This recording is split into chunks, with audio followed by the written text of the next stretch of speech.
नमस्कार। एक और सेट रॉन्ग नंबर सीरीज से थोड़ा सा मुश्किल, मैं बार बार बोलता हूँ, लगता है मिसिंग नंबर के कंपैरिजन में।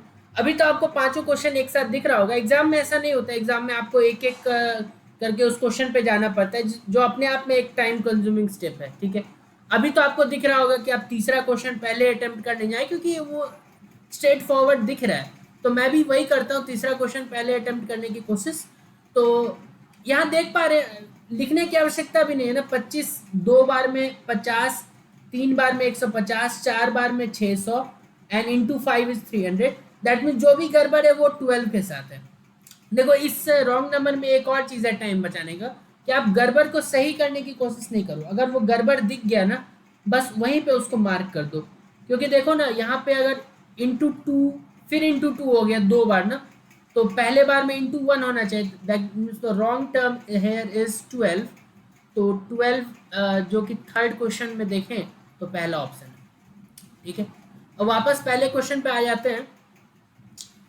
तो पहला क्वेश्चन है 529, और देन है 841 961 1089 1681 1849। अगेन इसको जब आप लिख रहे होगे तो एक अगर आपको लग गया कि ये स्क्वायर नंबर्स हैं, फिर तो बहुत आसान काम है। अदरवाइज आप डिफरेंस निकाल रहे होंगे, फिर आप अपना टाइम किल करेंगे, क्योंकि ये 23 का स्क्वायर है। ठीक है, अब स्क्वायर्स अगर नहीं पता है ना, तो गेस कर सकते हो कि अगर ये 23 का स्क्वायर है तो इससे कुछ बड़ा ही होगा, और 30 के स्क्वायर से कम होगा।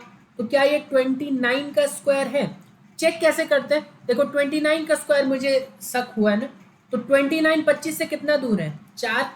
29 50 से कितना दूर है? 21। तो 21 का स्क्वायर कर लो, इसको ऐड कर लो, 841, मतलब ये 29 का ही स्क्वायर। ये 961 का स्क्वायर। तो देखो, ये 23 आया, फिर 29 आया, देन क्या ये 31 है? एक बार, क्योंकि 31 होगा या तो 39 होगा। तो 31 पे अगर मुझे, तो 25 से 6 दूर है, और 50 से 19 दूर है। 19 का स्क्वायर होता है 361। तो बिल्कुल ये 31 का ही स्क्वायर है। अब इतने पे मुझे लग गया कि ये प्राइम नंबर्स का खेल चल रहा है। तो अगला प्राइम नंबर जो होना चाहिए, that should be 37, then 41 and then 43। अब कुछ गड़बड़ तो है, वो हमें चेक करना है क्या गड़बड़ है। तो कंटिन्यू रखते हैं अपने प्रोसेस को। 37 25 से 12 दूर है, और 50 से 13 दूर है। 13 का स्क्वायर होता है 169। इन दोनों को जोड़े तो 1369 आना चाहिए था, जबकि 1089 है। तो रॉन्ग नंबर यहीं पे मिल गया हमें, 1089, जो कि पहले क्वेश्चन में है। तो फोर्थ ऑप्शन, क्योंकि आगे मैं भी करके दिखा सकता हूँ कि ये 1681 25 से कितना दूर है? 16 दूर है, और 50 से 9 दूर है। 9 का स्क्वायर 81। ये 43 25 से 18 दूर है, 50 से 7 दूर है, 7 का स्क्वायर। ठीक है, तो ये क्वेश्चन हो गया। तीसरे सेकंड वाले पे आते हैं। देखो, इसमें पहले देख के ही आपको लग गया होगा कि हाफ हो रहा है। अब आगे ही देखना होता है कि आगे क्या हो रहा है। लेकिन कैलकुलेशन देखने से लग रहा है कि इसमें भी लगेगा कैलकुलेशन। 9213.7, गलत को सही करने नहीं जाए, गलत पकड़ने जाए।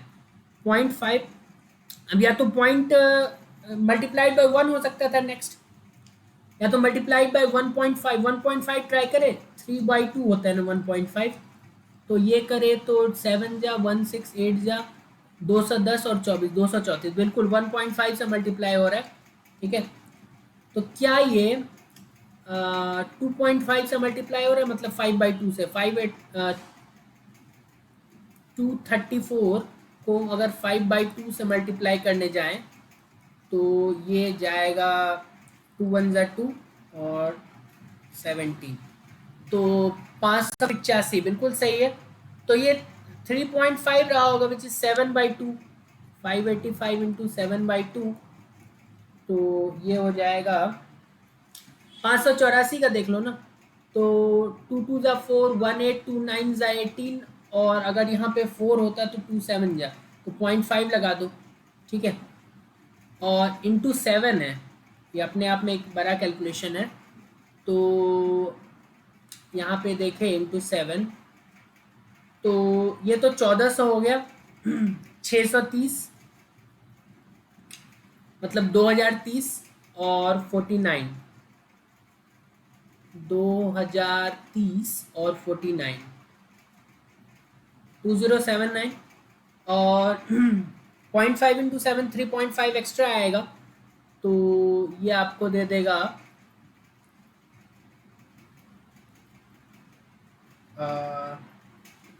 2082.5 ना। तो ये रॉन्ग नंबर मिल गया आपको यहीं पे, तो आगे वो इतना भी करने की ज़रूरत नहीं थी, तो सेकंड वाला रॉन्ग। कौन सा करना है? ये हो गया, ये हो गया, ये हो गया 1031। अब ये वाला मुझसे भी नहीं हुआ था, क्योंकि कभी कभी जो पैटर्न होता है ना वो आसान नहीं होता गेस करना, क्योंकि ऑब्वियस होता है कि आप पहले आप डिफरेंस के लिए जाते हो 248 पर। मैं इसमें डायरेक्टली सॉल्यूशन पे आता हूँ कि यहाँ पे 2 क्यूब 8 होता है प्लस 2 किया था, 3 क्यूब 27 होता है प्लस 4 किया था, ठीक है, 4 क्यूब 64 होता है प्लस 8 किया था, ठीक है, 5 क्यूब 125 होता है प्लस 16 किया था, 2 4 8 16 देन 32, तो 32 क्या हो जाए, किस पे 32 ऐड कर रहे हो? 6 क्यूब 216 में 32। अभी तक तो काम सही चल रहा है, आगे जो होगा वो गड़बड़ होगा, तो गड़बड़ कहाँ पे होगा? 7 का क्यूब दैट इज 343 प्लस 64, तो यहीं पे आपको दिख गया होगा कि 343 3 4 7 यूनिट डिजिट आना चाहिए था, लेकिन नहीं है। ऐसे देख सकते हैं आप, ये 400 340 में 60 जोड़ेंगे तो 400 हो जाएगा, और 407 आना चाहिए था कुछ, तो 412 में दिक्कत है, तो 412 इज द, ठीक है। और लास्ट वाला भी सॉल्व करके देख लेते हैं। 312 304 288 266 232 192 144 8 12 4 16 का डिफरेंस, यहाँ 22 का डिफरेंस, यहाँ 32 और 2 34 का डिफरेंस, यहाँ 8 और 32 40 का डिफरेंस, यहाँ 50 से 2 कम 48 का डिफरेंस। देखो देखने से ही लग गया कि 8 16 और इधर 40 48, मतलब 8 का टेबल 8 16, देन यहाँ पे 24 और 32 होना चाहिए था, ठीक है। तो जो भी गड़बड़ होगा ना वो इस दोनों में से किसी में होगा। अब अगर आप 288 वाले को चेंज करोगे तो पीछे का डिफरेंस गड़बड़ा जाएगा, दैट मीन्स जो कल्प्रिट होगा वो पक्का 266 होगा, क्योंकि वही आगे वाले को इफेक्ट करेगा और पीछे वाले डिफरेंस को भी इफेक्ट करेगा, तो 266 इज योर कल्प्रिट। अब वेरीफाई कर सकते हो, ऑलरेडी बहुत टाइम वेस्ट हो गया हमारे पास, एग्जाम तो दे नहीं रहे कि और कुछ करना है, तो यहाँ पे आप वेरीफाई कर लो कि इसमें 16 का, तो 288 में अगर आप 24 जोड़ हटाते तो this would have given you 20 घटाने पे 288 264, और 264 में और 32 घटाते तो 232 आ जाता आपको, ठीक है। तो दैट इज दो, टाइम बहुत ज़्यादा किल होता है, आप वीडियो के लेंथ देख लीजिएगा, इतना टाइम यूज़ नहीं होना चाहिए, क्योंकि मैं जिस पेपर से उठा रहा हूँ वहाँ पे क्वालिटी के भी 5 क्वेश्चन थे, वहाँ पे अप्रोक्सीमेशन के इजी क्वेश्चन थे 5, और रॉन्ग नंबर में भी, तो इन तीनों को हालांकि इजी बोला जाता है, लेकिन ये बहुत टाइम खा गया मेरा, ठीक है, हालांकि मैं पेपर का पार्ट नहीं था।